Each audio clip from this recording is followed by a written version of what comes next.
Hello everyone, this is Michelle here. I'm in Canada, and I wanted to talk to you guys about Rachel, how to present. So today I'm going to be presenting about Oh My Kinneret, which is the new song cycle that I've written this year. This is a wonderful project that I've taken upon myself, which is essentially taking 5 songs by Rachel and making them into art songs. So let's talk about Rachel's biography and her life before we dive into the music. As we've seen before when we were at the Kinneret and saw Rachel's grave, here is the basic information about her. But right now, I wanted to talk about religious Zionists and feminist Zionist pioneers, which Rachel was. So I have my script here because I can't speak well without one. So, Rachel is considered one of the first feminist pioneers because she combined 3 identities that were unusual for women of her time. She was an independent writer when poetry was a male-dominated career, an active Zionist pioneer, and she was a woman who challenged traditional expectations about gender roles in Jewish society. One important point: Rachel herself did not explicitly identify as a feminist in the modern political sense, but historians and literary scholars often view her as a feminist because her life and writing challenged traditional gender limitations and created space for women's voices with Zionist culture. So let's talk about some things. 1. She participated directly as a pioneer, as a Zionist pioneer back in the 20th century. So Rachel immigrated to Ottoman Palestine from Russia during the Second Aliyah, a wave of Jewish immigration strongly connected to labor Zionism.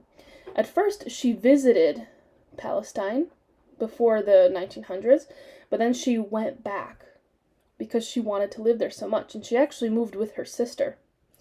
Instead of remaining in traditional domestic roles, she worked in agriculture places like Kibbutz Degania, which was actually called Kibbutz Kinneret at first, but then renamed to Degania. At the time, physical agricultural labor was seen as men's work, quote unquote. But working the land herself, Rachel embodied the Zionist ideal of creating a new Jew connected to labor and the land of Israel, also while breaking gender expectations. So essentially what she was doing is she was working on this farm. She loved to farm. Maybe this is very Russian of her. And later in her life, she moved to France so that she could go to agronomy school to actually study what it is to till the land and to actually make food and to grow the best plants you can grow. Next, she insisted on women's intellectual and artistic voices. Hebrew literature in the 20th century was dominated by men. Rachel became one of the first major modern Hebrew female poets and openly wrote about loneliness and love and illness and disappointment and longing and the emotional life of herself. Her poetry gave women's personal experiences legitimacy within modern Hebrew culture. This itself was feminist because women's inner lives were often ignored in national movements focused mainly on politics and collective ideals. Next, her poetry questioned the cost of her Zionist pioneering lifestyle. Many Zionist writings of the time glorified collective sacrifice in heroic terms, but Rachel's poems often showed the emotional and personal cost of her life. Many things that happened, like isolation and illness and exclusion and unfulfilled dreams.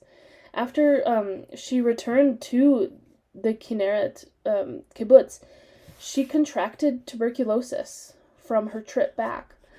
And essentially, when they found out that she was sick, they kicked her out and made her live on her own, and she had to struggle and be away from her Kinneret, which she loved so much. And then lastly, she became a symbol of the new Hebrew woman and the new Jewish woman because she was educated and emotionally expressive, nationally committed, artistically creative, and economically creative and active. She helped expand the idea of who would participate in building Jewish national life, especially by being a Zionist pioneer and especially by working on this kibbutz. So let's talk about what makes a song cycle. So if you've never heard of a song cycle or what it is, a song cycle is a collection of songs. Essentially, think of an album by any artist like Ariana Grande or Taylor Swift, and there's songs that you're supposed to listen to in a particular order so that you can understand the story. Much like Franz Schubert, he wrote so many of these song cycles, and usually they have at least 20 to 30 songs. I don't have that amount of capacity in myself, but his most famous song cycles are Winterreise and Die Schöne Malerin. So what is required to go into a song cycle? So when I base this off of Franz Schubert's work, there's 5 themes that I notice every time I listen to one that happens in a song cycle. Love, which is usually unrequited, because if the love is requited, what's the point of writing the song? Death or mourning, usually the person who is actually the subject of the song cycle either, commits suicide or kills someone, or something happens precluding with death. Next, yearning and nostalgia, like you want something so bad, and like you remember these particular sights and smells, and this is what your life is about, is getting back to that starting place.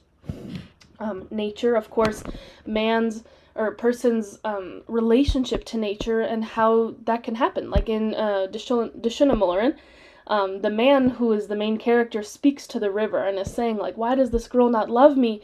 What do I do? So, and the river is like talking back to him, and it's a little delirious, but all in all, that's okay. And the 5th one is joy or happiness. So there's something that's going on in this life that is happy, but sometimes could be like a fake happiness or an imagined happiness. So it's something like a birthday, or something like a celebration, or maybe this girl finally looked at you and, oh my gosh, like this is the best day ever. So that's where we're going here. So next, for Oh My Kinneret, for this song cycle, I chose 5 of her poems. I chose My Dead, which is for death, but it's not actually about her death. It is about the people in her life who are dead and how she misses them. Perhaps, which we have heard earlier in this year. It's called Ve'ulai, and it's about her yearning for the Kinneret and for the beautiful waters. And she was thinking that it's a dream, and like after she moved out to Tel Aviv, like she wanted to go back to the Galilee so bad, and this is what she wrote this poem about. Pear Tree is about nature and about how an old man sees a beautiful pear tree and how his life isn't hard anymore. Because look how beautiful this pear tree is. Maybe life isn't that bad. Meeting, hardly meeting, is a fleeting moment of attraction that she had with a passerby. And we don't know who this person is, but she explains her feelings of like rage, and not rage, but anxiety upon seeing this person and being like, oh my god, like they're so cute, what happened here? And Our Garden, which is about her reminiscence of spending time at Mount Carmel with a friend, and how they essentially just had a beautiful day together. Alright, so here is the Pear Tree, and this is the song that I wanted to essentially show everyone today. I think it's the most beautiful of the 4 songs that I have right now. And here are the words. So, Yad Aviv, Bakesher Hazeh, Adam Mekitz Mishena, Veroeh, Mul Chalono, Eitz Agas Milavlev. Uvin Rega, Hahar Zeravatz, Al Halev, Hitporer Ve'eno. Hen Tavin Lo Yuchal Ha'adam Be'evlo Hitakesh, Al Pircho Ha'echad Shakamash, Ben Shivat HaSatar Ha'achzar. Im aviv mifaiso umagishlo, hayech v'hagesh zer prachim, anaki lemochalano mamash. So I chose this because the imagery of this old man looking at this beautiful pear tree and seeing just the blossoms and seeing how beautiful the world can be just inspires his life. And I think that's such beautiful paraphrasing on what we see now as a society, is we forget to look outside. We forget to look inside of ourselves and just think, like, I can chill for a minute. let me look at this pear tree and things will be better. So I have recorded the video, so let me go on to there.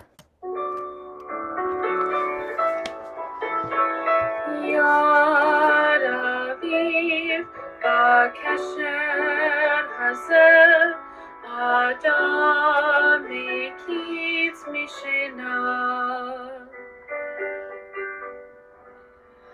Meroeh mul chalono hitzagas melavlev Uvin rega tahor zeravat al halev yitporer meno en tavin lo yuchal adam ev lo yitakesh al pircho האחד שקמש בין שפעת הסתיו האכזר. עם אביב מפרסו ומגיש לו היך והגש סר פרחים ענקי למחלנו ממש.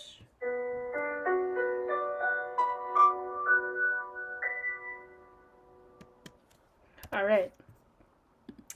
So this is my recording. It's crude because I'm not a singer as much as I am a pianist, but I wanted to have the chance to have this with Anastasia just so I could, sing with her at least one more time before the end of the school year.